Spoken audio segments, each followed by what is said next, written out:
Hello and welcome back to Pass the Turn. This is another episode continuing on the Ikoria spoiler discussion, and today we're looking at Xyris The Writhing Storm. So before we have a look at Xyris, please make sure you like and subscribe to the channel, and if you want to be notified from any future content, make sure you hit that little bell notification icon. That'll be fantastic.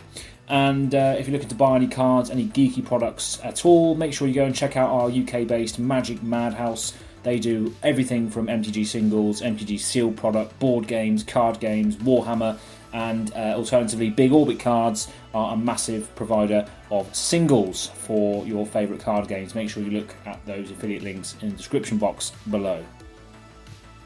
So, Xyris The Writhing Storm is a Teamer commander, so he costs 2 generic, green, blue and red, and he is a legendary creature, Snake Leviathan. So if you've watched the channel, you would know by now that I'm a massive fan of Krakens, Leviathans, Octopuses and Serpents, hence why I'm covering this beastie boy today. So this is a 3/5 flying creature, and he has, whenever an opponent draws a card, except the first one they draw in each of their draw steps, create a 1/1 green snake creature token. So it's important to note, this is very much like the Locust God, but for your opponents. So whenever your opponents draw cards, that's when you get your 1/1 token. So that would be good to know. And whenever Xyris the Writhing Storm deals combat damage to a player, you and that player each draw that many cards. So in the interim, when you swing with this 3/5, you would get 3 commander damage in, your opponent would draw 3 cards, and you would draw 3 cards, and as a result of his triggered ability, you would then create 3 1/1 green snakes. So that's how the card works, but what sort of strategies do you want to utilise with this card? Now, if I was running it, I would run the following steps. So first of all, you want to get him out. So obviously you've got green in this package, so you want to make sure you're ramping out with stuff like Rampant Growth, Farseek, Kodama's Reach, and of course you Cultivate.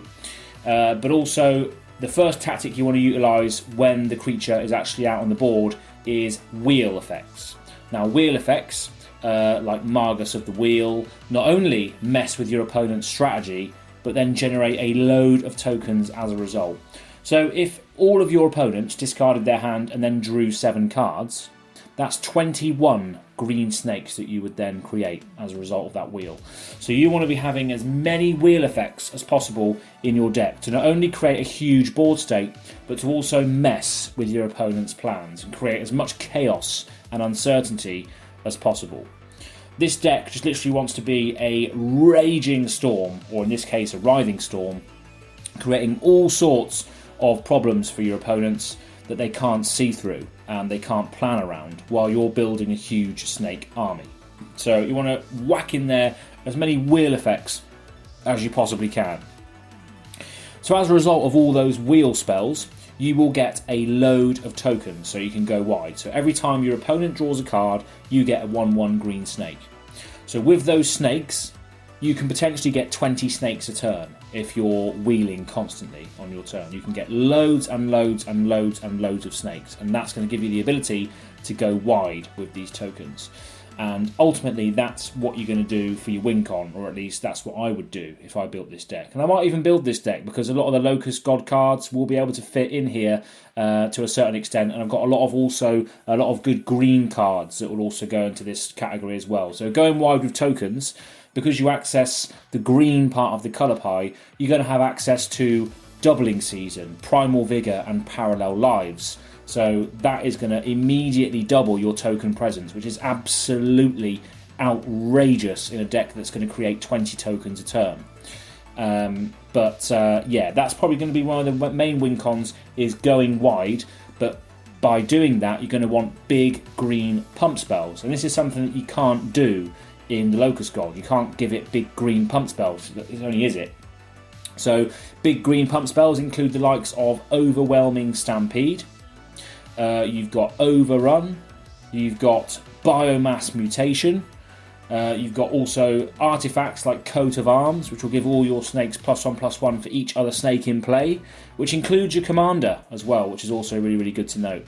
But yeah, what you want to be doing is big green pump spells with loads and loads and loads of tokens. And I think that's one of the main win cons that's going to come out of this. not only creating loads and loads of chaos and uncertainty around the wheeling effects of your opponents, but also then creating a massive board state that you can then apply a massive pump spell to, or a coat of arms to, and swing in for an outrageously stomping win.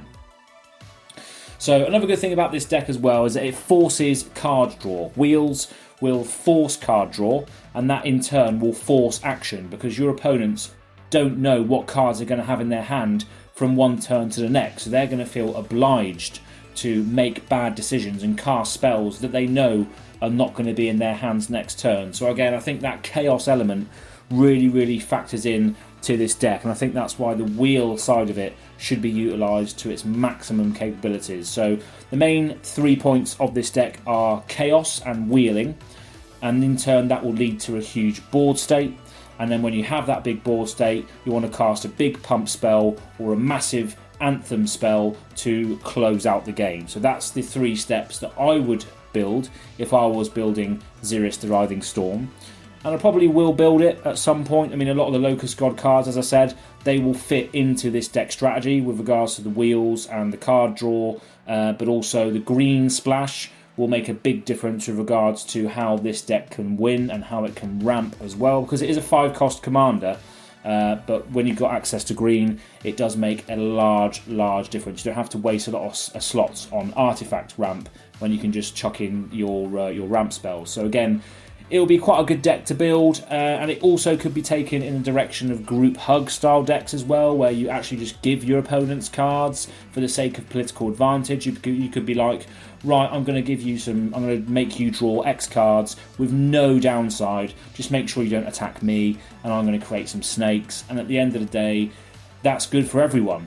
And yeah, you could play it on that sort of foot as well. But lots and lots of options with this commander. It's very interesting. The fact that you're benefiting from other players drawing cards. Again, I'd love to see what other people are brewing with this, but I think my main strategy would be wheeling as much as you can, creating that uncertainty, creating a massive board state, and then swinging for the win once you've done a massive anthem effect. But make sure you drop a comment in the section below. I'd love to hear what you're going to be brewing with Xyris. And here's to more big Ikoria creatures and commanders, baby. Keep them coming. I hope I see a legendary octopus. Like and subscribe.